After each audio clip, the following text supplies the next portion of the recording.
Hi everyone, welcome back to Sandhya's vlog.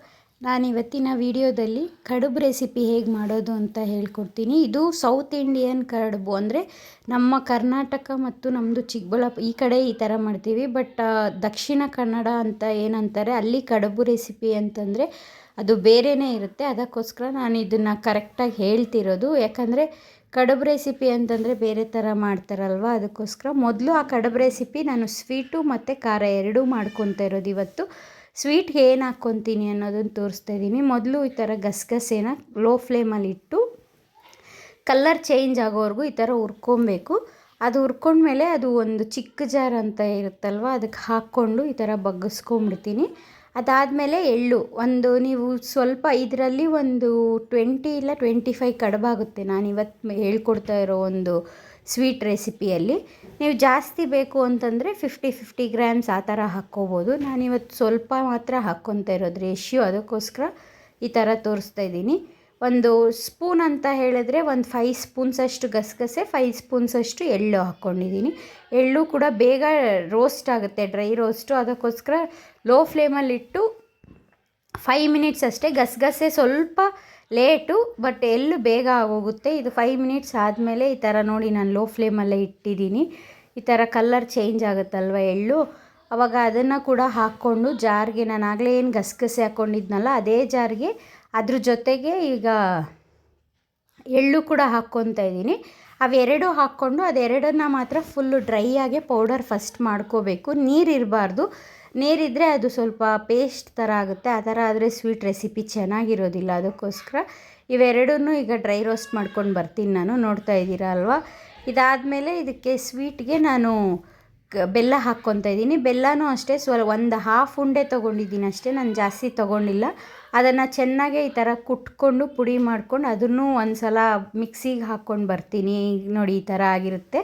ಇದಾದಮೇಲೆ ಇದಕ್ಕೆ ಒಣ ಕೊಬ್ಬರಿ ಮತ್ತು ಏಲಕ್ಕಿ ಇದೆರಡು. ಒಣ ಕೊಬ್ಬರಿ ನೀವು ಬೇಕಿದ್ದರೆ ಇದ್ರ ಜೊತೆನೇ ಆ್ಯಡ್ ಮಾಡ್ಕೋಬೋದು, ಇಲ್ಲ ಒಣ ಕೊಬ್ಬರಿ ಮಾತ್ರ ಸಪ್ರೇಟಾಗಿ ನೀವು ಪೌಡರ್ ಮಾಡ್ಕೊಂಡು ಕೂಡ ಇದ್ರ ಜೊತೆ ಮಿಕ್ಸ್ ಮಾಡ್ಕೋಬೋದು. ಬಟ್ ನಾನು ಇದ್ರ ಜೊತೆನೇ ಹಾಕಿ ಪೌಡರ್ ಮಾಡ್ಕೊಂಡು ಏಲಕ್ಕಿ ಪುಡಿ ಸ್ವಲ್ಪ ಇದ್ದರೆ ಇದಿಷ್ಟು ಹಾಕಿ ಪೌಡರ್ ಮಾಡ್ಕೊಂಡು ಬರ್ತೀನಿ. ಅದು ಯಾವ ರೀತಿ ಪೌಡರ್ ಆಗಿರುತ್ತೆ ಅಂತ ನೋಡಿಸ್ತೀನಿ, ನೋಡ್ತಾ ಇರ್ಬೋದು ನೀವು.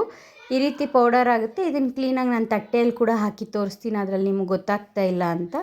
ಈ ರೀತಿ ಮಾಡಿಕೊಂಡ್ರೆ ಇದನ್ನು ಕಡುಬು ಮಾಡ್ಕೊಂಡು ಮಾಡೋದು ಹೇಗೆ ಅಂತ ನೋಡಿಸ್ತೀನಿ. ಅಷ್ಟರಲ್ಲಿ ನಾನೀಗ ಖಾರ ಕಡುಬಿಗೆ ಏನೇನು ಬೇಕು ಅಂತ ರೆಡಿ ಮಾಡ್ಕೊತೀನಿ. ಮೊದಲು ಖಾರ ಕಡುಬಿಗೆ ನಾನು ಈ ಒಂದು ನೀರು ಕುಡಿಯೋ ಗ್ಲಾಸ್ ಇರುತ್ತಲ್ವ, ಆ ಗ್ಲಾಸಲ್ಲಿ 2 ಲೋಟ ಕಡಲೆಬೇಳೆ, ಹಾಫ್ ಗ್ಲಾಸ್ ಹೆಸರುಬೇಳೆ, ಹಾಫ್ ಗ್ಲಾಸ್ ತೊಗರಿಬೇಳೆ, ಬರೀ ಕಡಲೆಬೇಳೆ ಹಾಕಿ ಮಾಡ್ಬೋದು. ಬಟ್ ಅದು ಒದಗಲ್ಲ ಅಂತ ನಾನು ಈ ರೀತಿ ಅಷ್ಟನ್ನು ಮಿಕ್ಸ್ ಮಾಡಿಬಿಟ್ಟು ಒಂದರಲ್ಲೇ ನಾನು 1-2 ಅವರ್ಸ್ ನೆನೆಸಿದ್ರೆ ಸಾಕಿದು, ಜಾಸ್ತಿ ನೆನೆಸ್ಬಾರ್ದು. ನೀವು ಮಾರ್ನಿಂಗ್ ಮಾಡ್ತೀನಿ ಅಂತಂದರೆ ಒಂದು 5 o'clock ಹಂಗೆ ನೆನೆಸಿದ್ರೆ ಸಾಕು. ನಾನಿವತ್ತು ಮಾರ್ನಿಂಗ್ ಟಿಫನ್ಗೆ ಮಾಡಿದ್ದಕ್ಕೆ ನಾನು 4 o'clock ಹಂಗೆ ನೆನೆಸ್ಕೊಂಡಿದ್ದು ಅಷ್ಟೇ. ಅದನ್ನು ಇದು ಕ್ಲೀನಾಗಿ ಓವರ್ನೈಟ್ ಎಲ್ಲ ನೆನೆಸಿದ್ರೆ ತುಂಬ ನೆಂದು ಬಿಡುತ್ತೆ. ಅದಕ್ಕೋಸ್ಕರ ಇದಕ್ಕಷ್ಟು ನೆನಿಬಾರ್ದು. ಇದ್ರ ಜೊತೆಗೆ ಈಗ ನಾನು ಏನೇನು ಹಾಕ್ಕೊಂಡು ರುಬ್ಕೊತೀನಿ ಅಂತ ನೋಡಿಸ್ತೀನಿ. ಮೊದಲು ನಾನು ಜಾಸ್ತಿ ಹಾಕ್ಕೊಂಡಿರೋದಕ್ಕೆ ಎಲ್ಲ ಫುಲ್ ಹಾಕ್ಕೊಂಡು ಅದನ್ನು ಮಾತ್ರ ಹಾಕ್ಕೊಂಡು ರುಬ್ಬಿಬಿಡ್ತೀನಿ. ಆಮೇಲೆ ನಾನು ಅದಕ್ಕೆ ಏನು ಮಿಕ್ಸ್ ಮಾಡ್ತೀನಿ ಅನ್ನೋದನ್ನು ತೋರಿಸ್ತೀನಿ. ಇದನ್ನು ಇವಾಗ ಸ್ವಲ್ಪನೇ ಹಾಕ್ಕೋಬೇಕು. ಜಾಸ್ತಿ ಹಾಕ್ಕೊಂಡ್ರೆ ಅದು ಕಾಳಲ್ವ, ರುಬ್ಬಲ್ಲ. ನೋಡಿ ಈ ಥರ ಸ್ವಲ್ಪ ಕಡಲೆಬೇಳೆ ಅಲ್ಲಲ್ಲಿ ಕಾಣಿಸ್ತಾ ಇರಬೇಕು, ಆವಾಗ ಟೇಸ್ಟ್ ಚೆನ್ನಾಗಿರುತ್ತೆ. ಫುಲ್ಲು ಪೇಸ್ಟ್ ಮಾಡಿಬಿಟ್ರೆ ಚೆನ್ನಾಗಿರಲ್ಲ ಕಡುಬು. ನಾನು ಈ ಥರ ಎಲ್ಲ ಏನೇನು ಹಾಕ್ಕೊಂಡಿದ್ದೆ ಅದು ಎಷ್ಟಿತ್ತೋ ಅಷ್ಟನ್ನು ಹಾಕ್ಕೊಂಡಿದ್ದೀನಿ. ಲಾಸ್ಟಲ್ಲಿ ಸ್ವಲ್ಪ ಇರುತ್ತಲ್ವ, ಒಂದು ಇಡೀ ಅಷ್ಟು ಮಾತ್ರ ಈ ಥರ ಹಾಕ್ಕೊಂಡು ಇದಕ್ಕೆ ಈಗ ಹಸಿ ಕೊಬ್ಬರಿ ಇಷ್ಟು ಒಂದು ಕ್ವಾಂಟಿಟಿಗೆ ನೀವು ಒಂದು ಕಾಯಿ ಫುಲ್ ತೊಗೊಂಡ್ರೆ ಸಾಕಾಗುತ್ತೆ. ಒಂದು ಕಾಯಿ ಮತ್ತು ಹಸಿಮೆಣ್ಸಿನ್ಕಾಯಿ ಖಾರಕ್ಕೆ ಮತ್ತು ಉಪ್ಪು ರುಚಿಗೆ, ಇದಕ್ಕೆ ಶುಂಠಿ, ಇದಿಷ್ಟು ಹಾಕ್ಕೊಂಡು ಕ್ಲೀನಾಗೆ, ಮತ್ತು ಏನಂತಾರೆ ವಾಟರ್ ಸ್ವಲ್ಪನೂ ಆ್ಯಡ್ ಮಾಡಬಾರ್ದು. ನೀವು ವಾಟರ್ ಆ್ಯಡ್ ಮಾಡಿದ್ರೆ ಅದು ತೆಳುವಾಗಿ ಹೋಗುತ್ತೆ ಮತ್ತು ಕಡುಬೆಲ್ಲ ನೆನೆಯುತ್ತೆ ಅಂತಾರೆ. ಕಡುಬಾವಾಗ ಮೆತ್ತಕ್ಕಾಗೋಗುತ್ತೆ. ಅದಕ್ಕೆ ನಾನು ಇವಾಗ ಶುಂಠಿ ಮತ್ತು ಹಸಿಮೆಣ್ಸಿನ್ಕಾಯಿ ಇದಿಷ್ಟು ಹಾಕ್ಕೊಂಡು ಚೆನ್ನಾಗೆ ರುಬ್ಕೊತೀನಿ. ಅದು ಯಾವ ಥರ ರುಬ್ಕೊತೀನಿ ಅಂತ ನೋಡಿಸ್ತೀನಿ ನೋಡಿ. ರುಬ್ಬಿದ್ಮೇಲೆ ಇದನ್ನು ಇದು ಟೇಸ್ಟ್ ಹಸಿಮೆಣ್ಸಿನ್ಕಾಯಿ ಚೆನ್ನಾಗಿರುತ್ತೆ ಅಂತ ನಾನು ಹಾಕಿರೋದು. ನೋಡಿ ಈ ಥರ ಇರುತ್ತೆ. ಕೊಬ್ಬರಿ ಎಲ್ಲ ಹಾಕಿದ್ಮೇಲೆ ಇದನ್ನು ಕ್ಲೀನಾಗೆ ಮಿಕ್ಸ್ ಮಾಡ್ಕೋಬೇಕು. ಆಗಲೇ ಸಪ್ಪೆದು ಹಾಕಿದ್ವಲ್ಲ, ನೀವು ಬೇಕಿದ್ದರೆ ಹಾಕ್ಕೊಂಡಾಗ ಕೂಡ ಕೊಬ್ಬರಿ ಎಲ್ಲ ಆ್ಯಡ್ ಮಾಡ್ಕೋಬೋದು. ಬಟ್ ನಾನು ಸ್ವಲ್ಪ ಹಾಕ್ಕೊಳ್ಳೋದು ಸ್ವಲ್ಪ ಕಷ್ಟ ಆಗುತ್ತೆ ಅಂತ ಈ ರೀತಿ ಲಾಸ್ಟಲ್ಲಿ ಮಾತ್ರ ಹಾಕ್ಕೊಂಡು ಇದಕ್ಕೀಗ ಕೊತ್ತಂಬರಿ, ಕರಿಬೇವು ಮತ್ತು ಸಬ್ಬಕ್ಕಿ ಸೊಪ್ಪು ಇದಿದ್ರೇ ಇದಕ್ಕೆ ತುಂಬ ಟೇಸ್ಟ್. ಸಬ್ಬಕ್ಕಿ ಸೊಪ್ಪು ಎಷ್ಟು ಹಾಕ್ತೀವಿ ಅಷ್ಟು ಟೇಸ್ಟ್ ಕೊಡುತ್ತೆ. ಇದು ತುಂಬ ಜನ ಸಬ್ಬಕ್ಕಿ ಸೊಪ್ಪು ತಿನ್ನಲ್ಲ, ಅದು ತುಂಬ ಒಳ್ಳೆಯದು ಬಾಡಿಗೆ. ಈಗ ಇದನ್ನೆಲ್ಲ ಮಿಕ್ಸ್ ಮಾಡ್ಕೊಂಡು ನಾವು ಚೆನ್ನಾಗಿ ಮಿಕ್ಸ್ ಮಾಡ್ಕೋಬೇಕು. ಎಷ್ಟು ಯಾಕಂದರೆ ಅಲ್ಲಲ್ಲಿ ಅದು ಹಾಗೆ ನಿಂತ್ಕೊಬಿಡುತ್ತಲ್ವ ಖಾರ ಎಲ್ಲ ನಾನು ಸಪ್ರೇಟಾಗಿ ಹಾಕಿರೋದ್ರಿಂದ ಕ್ಲೀನಾಗಿ ಮಿಕ್ಸ್ ಮಾಡಿಕೊಂಡು ಇದಕ್ಕೆ ಸಣ್ಣಕ್ಕೆ ಹಚ್ಚಿರೋ ಈರುಳ್ಳಿನ ಕೂಡ ಹಾಕ್ಕೊಂಡು ಕ್ಲೀನಾಗಿ ಈ ಥರ ಮಿಕ್ಸ್ ಮಾಡ್ಕೊಂಡು ಇಟ್ಕೊಂಡಿರ್ತೀನಿ. ನೀವು ಇಲ್ಲೇ ಉಪ್ಪು ಖಾರ ನೋಡ್ಕೋಬೋದು. ಖಾರ ಕಡಿಮೆ ಇದೆ ಅಂತಂದರೆ ಮತ್ತೆ ಹಸಿಮೆಣ್ಸಿನ್ಕಾಯಿನ ನಾವು ಪೇಸ್ಟ್ ಥರ ಮಾಡ್ಕೊಂಡು ಕೂಡ ಇದಕ್ಕೆ ಆ್ಯಡ್ ಮಾಡ್ಕೋಬೋದು. ಈಗ ಕಡುಬು ರೆಸಿಪಿಗೆ ಬೇಕಾಗಿರೋದು ಹಿಟ್ಟಲ್ವ, ಹಿಟ್ಟಿಗೆ ಹೇಗೆ ಮಾಡ್ಕೊತೀನಿ ಅಂತ ನೋಡಿಸ್ತೀನಿ. ಮೊದಲು ನಾನು 4 ಗ್ಲಾಸಸ್ ಆಫ್ ವಾಟರ್ ಹಾಕ್ಕೊತಾ ಇದ್ದೀನಿ. 4 ಗ್ಲಾಸ್ ನೀರಿಗೆ 2 ಗ್ಲಾಸು ಅಕ್ಕಿ ಹಿಟ್ಟು ಹಾಕ್ಕೊಳ್ಬೇಕು. ಒಂದು ಸ್ವಲ್ಪ ನಾನು ಉಪ್ಪು ಹಾಕ್ಕೊತಾ ಇದ್ದೀನಿ, ಯಾಕಂತಂದರೆ ನಾನು ಸ್ವೀಟ್ ಕೂಡ ಇದೇ ಹಿಟ್ಟಲ್ಲೇ ಮಾಡ್ಕೊಳೋದ್ರಿಂದ ಸ್ವಲ್ಪ ಹಿಟ್ಟು ಜಾಸ್ತಿ ಆಗೋದ್ರೆ ಸ್ವೀಟ್ಗೆ ಚೆನ್ನಾಗಿರಲ್ಲ, ಉಪ್ಪು ಇರುತ್ತೆ ಅಂದ್ಬಿಟ್ಟು ನಾನು ಸ್ವಲ್ಪ ಮಾತ್ರ ಉಪ್ಪು ಹಾಕ್ಕೊಂಡಿದ್ದೀನಿ ಹಿಟ್ಟಿಗೆ. ಇದು ಚೆನ್ನಾಗಿ ಕುದೀತಾ ಇದೆ ಅನ್ನೋವಾಗ ನಾವು ಇದಕ್ಕೆ ಹಿಟ್ಟು ಆ್ಯಡ್ ಮಾಡ್ಕೊಳ್ಳೋದು. ಇವಾಗ ನೀರೆಲ್ಲ ಕಾದಿದೆ, ಕುದಿ ಬರ್ತಾ ಇದೆ ಅನ್ನೋವಾಗ ನೋಡಿ ಹಿಟ್ಟು ಹಾಕ್ಕೋತಾ ಇದ್ದೀನಿ. ಇದಕ್ಕೆ 2 glasses of half rice flour ಹಾಕ್ಕೊಂಡ್ರೆ ಸಾಕಾಗುತ್ತೆ, ಜಾಸ್ತಿ ಹಾಕ್ಕೋಬೇಡಿ. ಗಟ್ಟಿ ಇದ್ರೂ ಕಡುಬು ಮುರುಕಾಗೋಗ್ಬಿಡುತ್ತೆ. ಅಂದರೆ ಕಡುಬು ನೀವು ಹಿಂಗೆ ಇದು ಮಾಡ್ತಾ ಇರ್ತೀವಲ್ವ ಕಡುಬು, ಆಗ ಅದನ್ನು ಮುರಿದೋಗ್ಬಿಡುತ್ತೆ, ಅದು ಕ್ಲೀನಾಗಿ ಬರಲ್ಲ. ಅದಕ್ಕೋಸ್ಕರ ಈ ಥರ ಸಾಫ್ಟಾಗಿ ಇಟ್ಟಿದ್ರೆ ನೀಟಾಗಿ ನೈಸಾಗಿ ಮಾಡ್ಕೋಬೇಕು ನೀವು.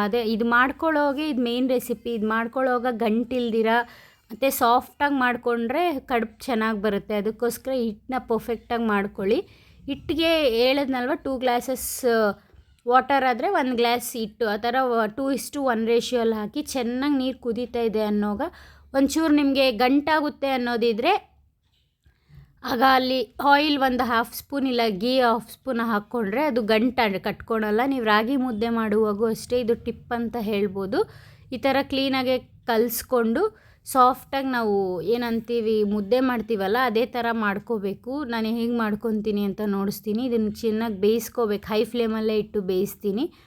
ನೀಟಾಗಿ ಬೇಯಿಸ್ಕೊಂಡು ನಾವು ಮಾಮೂಲಿ ಹಿಟ್ಟು ಯಾವ ರೀತಿ ಮಾಡ್ಕೊತೀವಿ ಅದೇ ರೀತಿ ಮಾಡ್ಕೊಳ್ಳೋದು. ಇದನ್ನು ಸ್ವಲ್ಪ ತೊಗೊಂಡು ಇದರಲ್ಲಿ ಒಂದು 4 ಇಂದ 5 ಮುದ್ದೆ ಎಷ್ಟು ಅಂದರೆ ದೊಡ್ಡ ಸೈಜೇ ಆಗುತ್ತೆ, ಕಡಿಮೆ ಆಗೋಲ್ಲ. ಈ ಥರ ಇದನ್ನು ಫಸ್ಟ್ ಸಾಫ್ಟಾಗಿ ಮಾಡ್ಕೋಬೇಕು ನಾವು.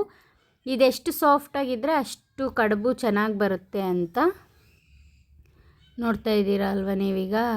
ಈ ರೀತಿ ಹಾಕ್ಕೊಂಡು ಎಷ್ಟು ಸಾಫ್ಟಾಗಿ ನಾನು ಪದೇ ಹೇಳ್ತಾ ಇದ್ದೀನಿ, ಹಿಟ್ಟು ಸಾಫ್ಟ್ ಮಾಡ್ಕೋಬೇಕು ಅಂತ. ಇದು ಸಾಫ್ಟ್ ಮಾಡಿಕೊಂಡ್ರೆ ಚೆನ್ನಾಗಿ ಬರುತ್ತೆ ಕಡುಬು. ನಾನು ಮಾಡ್ಕೊಂಡು ನೋಡಿಸ್ತಾ ಇದ್ದೀನಿ ನಿಮ್ಗೆ ಯಾವ ರೀತಿ ಇರುತ್ತೆ ಅಂತ.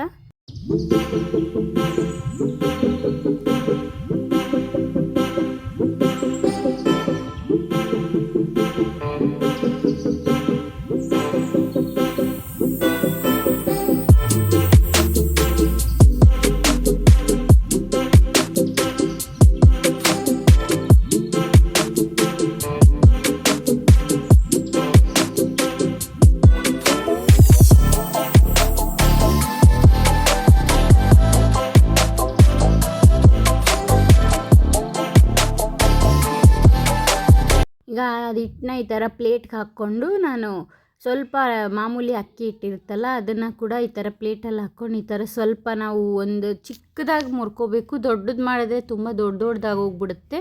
ಅದಕ್ಕೆ ಈ ಥರ ನಾವು ರೌಂಡ್ ಮಾಡಿಕೊಂಡು ಇದನ್ನು ಯಾವ ಥರ ಚಿಪ್ ಮಾಡ್ಕೊಳ್ಳೋದು. ತುಂಬ ಜನ ಲಟ್ಟಿಸ್ಕೊಂಬಿಟ್ಟು ಮತ್ತು ಏನಂತಾರೆ ಕರ್ಜಿಕಾಯಿ ಇಡ್ತಾರಲ್ವ ಅದರಲ್ಲಿ ಇಡ್ತಾರೆ. ಬಟ್ ಇದು ಈಸಿ ಅಂತಲೂ ಹೇಳ್ಬೋದು, ಬಟ್ ಕಲ್ತ್ಕೊಂಡ್ರೆ ಈಸಿ ಇರುತ್ತೆ.